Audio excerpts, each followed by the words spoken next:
በስመ አብ ወወልድ ወመንፈስ ቅዱስ አሐዱ አምላክ አሜን።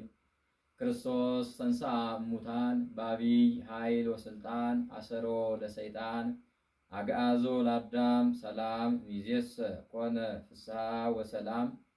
በሞቱ ሞታችንን የገደለልን ትንሣኤ ሕይወትን የሰጠን ለቀዳማዊነቱ ትናንትና ለማዕከላዊነቱ ዛሬ ለዘላለማዊነቱ ነገ የሌለበት በላይ በሰማያት በመላእክት በምድር በፍጥረታት ሁሉ የሚወደስ አንድነቱ ሶስትነቱን ሳይጠቀልለው ሶስትነቱ አንድነቱን ሳይከፋፍለው በአንድነትና በሶስትነት የሚመሰገን የምስጋና ባለቤት እግዚአብሔር አምላካችን ሆይ በሕይወትና በጤና ጠብቀ ለዚህ ሰዓትና ለዚህ ደቂቃ ስላደረስከን እናመሰግንሃለን።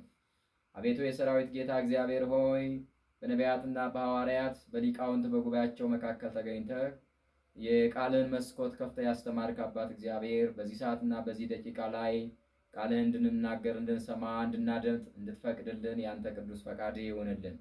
ውድ የልዑል እግዚአብሔር ልጆች በዓለም ሁሉ ያላችሁ ድምፅ የሚሰማችሁ እግዚአብሔር ቢወድና ቢፈቅድ ለዛሬ እነሆ ቸሩ አምላካችን እግዚአብሔር እድሜ ጨምሮልን ለሶስተኛው የትንሣኤ እሑድ ላይ እንገኛለን። በቅዱስ ቤተክርስቲያናችን አስተምህሮ መሰረት ይህ ሰንበት የኤማሁስ መንገደኞች የሚታሰቡበት ዕለት ነው። ዓይናቸው ተከፈተ። የቅዱስ ሉቃስ ወንጌል ምዕራፍ 24 ከቁጥር 31 ላይ ተመዝግቦ የምናገኘው ቃል ነው። ስለ ቃሉ የቃሉ ባለቤት እግዚአብሔር ስሙ በሰማይና በምድር በፍጥረታት አንደበት ሁሉ ለዘላለም የተመሰገነ ይሁን። የልዑል እግዚአብሔር ልጆች ወንጌላዊ ሉቃስ በጻፈው ወንጌል በምዕራፍ 24 ከቁጥር 31 ላይ ያለውን መነሻ አድርገናል። የዚህ ታሪክ መሰረታዊ ዓላማ የዚህ ታሪክ መነሻው የሉቃስ ወንጌል ምዕራፍ 24 ከቁጥር 13 ጀምረን ስንመለከት በዛም ቀን ከደቀ መዛሙርቱ መካከል ሁለቱ ከኢየሩሳሌም 60 ምዕራፍ ወይም 11 ኪሎ ሜትር ወደምትርቀው ወደ ኤማሁስ ጉዞ ጀመሩ በማለት ቃሉ ይጀምርልናል። ይህ ቃል በዛ ቀን የሚለው ክብር ይግባውና አምላካችን እግዚአብሔር ሞትን ገድሎ መቃብርን አጥፍቶ ትንሣኤን አውጆ በመለኮታዊ ኃይሉና በስልጣኑ ከሰዓት በኋላ 60 ምዕራፍ ወደምትርቀው ኤማሁስ ወደምትባለው ትንሽዬ የገጠር ከተማ በመጠንዘል ጉዞን እንዳከናወኑ ወንጌላዊ ሉቃስ ዘግቦልናል።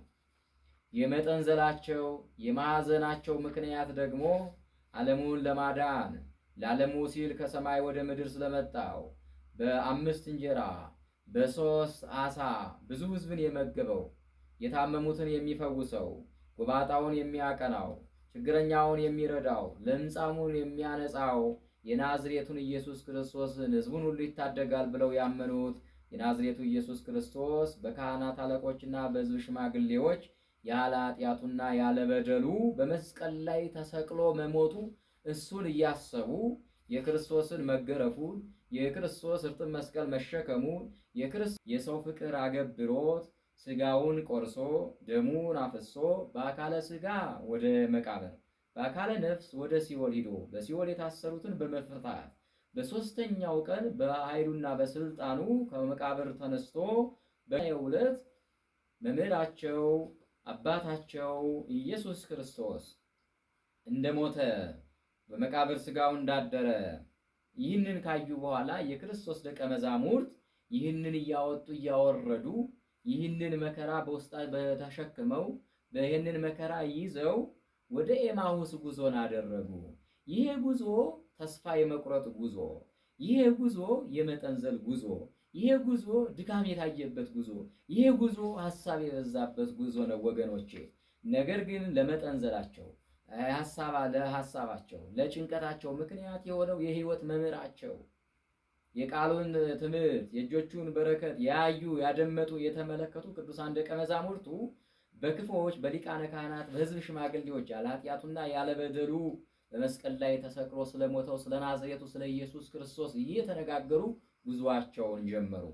በዚህ ጉዟቸው መካከል ላይ መከራ መስቀሉ የክርስቶስን መከራ የመስቀሉን ጉዳይ በመስቀል ላይ የሰራውን ስራ መስቀሉ በመስቀል ላይ ሲወጣ ፀሐይ መጨለሟ ከዋክብት መርገፋቸውን፣ ሙታን መነሳታቸውን፣ የቤተ መቅደስ መጋረጃ መቀደዱን ይህንን ሁሉ እየተነጋገሩ ደግሞ ከሁሉ በላይ በክርስቶስ ላይ የተፈጸመው ክፉ ድርጊት በክርስቶስ ላይ የሆነው ለክርስቶስ እንደማይገባ ይህንን ስሜት ይዘው እየተጓዙ እያለ በሰው አምሳል ኢየሱስ ክርስቶስ ተገለጠላቸው ይላል ወንጌላዊው።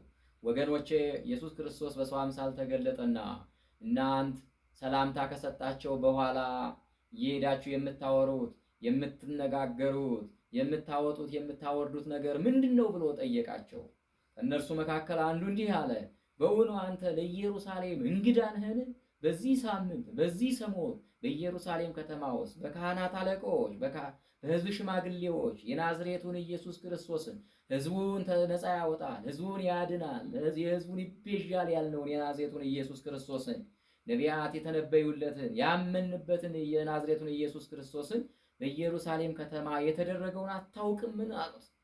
በዚህ ሰዓት ላይ ይህንን ሲነግሩት እናንተ ልባችሁ ለማመን የዘገየ ክርስቶስ እንደሚገረፍ፣ ክርስቶስ እንደሚሞት፣ ክርስቶስ በመቃብር እንደሚያድር፣ ክርስቶስ እንደሚነሳ አታውቁምን እያላቸው እያወሩለት እየተነጋገሩለት ያለው ራሱ ኢየሱስ ክርስቶስ ስለ ክርስቶስ መከራ፣ ስለ ክርስቶስ ሞት፣ ስለ ክርስቶስ ከመቃብር መነሳት ከቅዱሳት መጻሕፍት ከነቢያት መጻሕፍት እየጠቀሰ ይነግራቸው ጀመረ።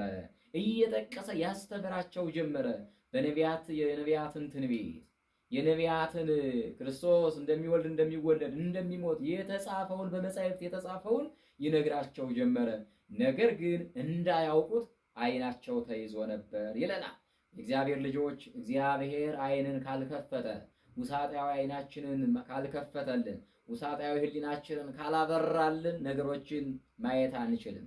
እውነቱን መለየት አንችልም። ጽድቁን መመልከት አንችልም። በጎውን ነገር ማየት አንችልም። እግዚአብሔር የሁላችንም ውሳጣዊ ሕሊናችንን በምሕረቱ የተዘጋውን ሕሊናችንን ያብራልን። ሕሊናችን ውስጣዊ ሕሊናችን ካልበራ በጎውን ነገር ማን ያሳየናል? በጎውን ነገር ማወቅ አንችልም። መልካሙን ነገር መረዳት አንችልም። የእነሱ ግን ዓይናቸው ተይዞ ነበር።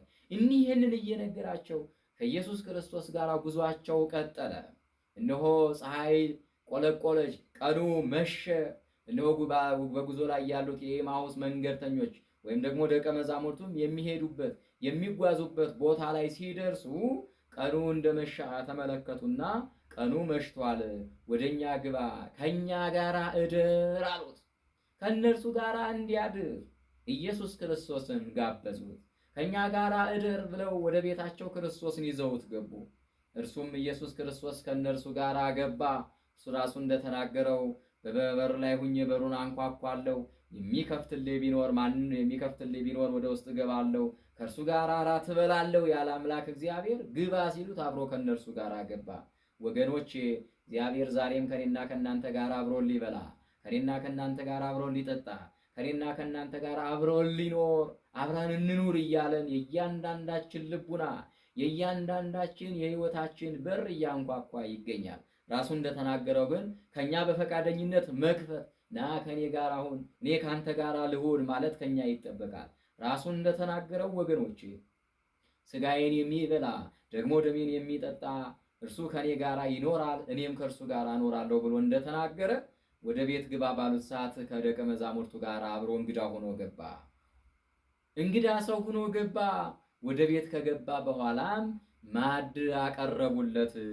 ማዕዱንም ባርኮ ሰጣቸው፣ ዓይናቸው ተከፈተ ይለናል። ስለ ቃሉ የቃሉ ባለቤት እግዚአብሔር ስሙ የተመሰገነ ይሁንልን። ወገኖቼ መከራ መስቀሉን ነገረ ክርስቶስን ስለ እግዚአብሔር ቃል ስለ እግዚአብሔር መከራ ስለ እግዚአብሔር አባትነት ስለ እግዚአብሔር ፍቅር እየተነጋገርን ስንሄድ ስለ እግዚአብሔር ፍቅር እያወራን ስንሄድ በመካከላችን እግዚአብሔርን አስቀድመን ስንሄድ በጉዟችን ሁሉ እግዚአብሔር ይገኛል። በመንገዳችን ሁሉ እግዚአብሔር ይቀድማል። በመውጣት መውረዳችን ሁሉ እግዚአብሔር ከኛ ጋር ይሆናል።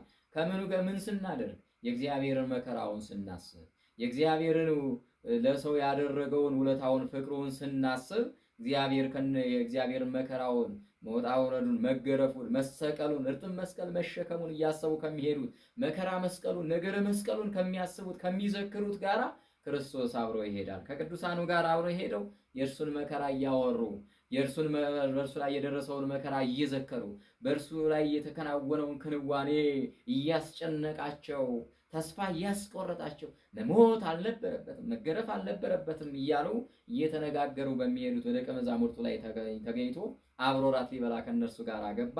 ማዕዳቸውን ባርኮ ሲጠሳቸው የተዘጋው ዓይናቸው ተከፈተላቸው። አለማመን ከእነርሱ ራቀ። ተስፋ መቁረጥ ከእነርሱ ወደቀ። ወገኖቼ ተስፋ የቆረጡበት ጉዳይ ተስፋቸው ለመለመ። ሞተ፣ በመቃብር ቀረ ያሉት መምህራቸው፣ የሕይወት እንጀራቸው፣ የሕይወት መምህራቸው ኢየሱስ ክርስቶስ እንደተነሳ አወቁ፣ ተረዱ። ዛሬም ወገኖቼ መልካሙን ነገር እንዳናይ ዓይናችን ተዘግተዋል። በጎውን ነገር እንዳንመለከት ሕሊናችን ታውረዋል። የዓለም አሰራር ክፉ ነገር ነግሶብን፣ ኃጢአት ነግሶብን፣ ኃጢአትና በደል ውሳጣዊ ሕሊናችንን የዘጋብን፣ ውሳጣዊ ሕሊናችን ያጨለመብን፣ ውሳጣዊ ሕሊናችን የያዘብን ብዙ ነውና አምላካችን ልዑል እግዚአብሔር የተዘጋውን ሕይወታችንን፣ የተዘጋውን ዓይናችንን፣ የተዘጋውን ውሳጣዊ ሕሊናችንን በቸርነቱ ይክፈትልን። ቅድስት ቤተክርስቲያናችን ይህንን ታስባለች። በሶስተኛው ሰንበትና ነገ የኤማሁስ መንገደኞች የሚታሰቡበት ዕለት ነው። አምላካችን እግዚአብሔር እነሱን ሕሊና ያበራ፣ የእነሱን የተዘጋውን ዓይናቸውን የገለጠ የከፈተ አምላክ የሁላችንም የፍቅር ዓይን፣ የይቅርታ ዓይን፣ የንስሐ ዓይን፣ የምሕረት ዓይን እንዲሰጠን የእርሱ መልካም ፈቃዱ ይሁንልን።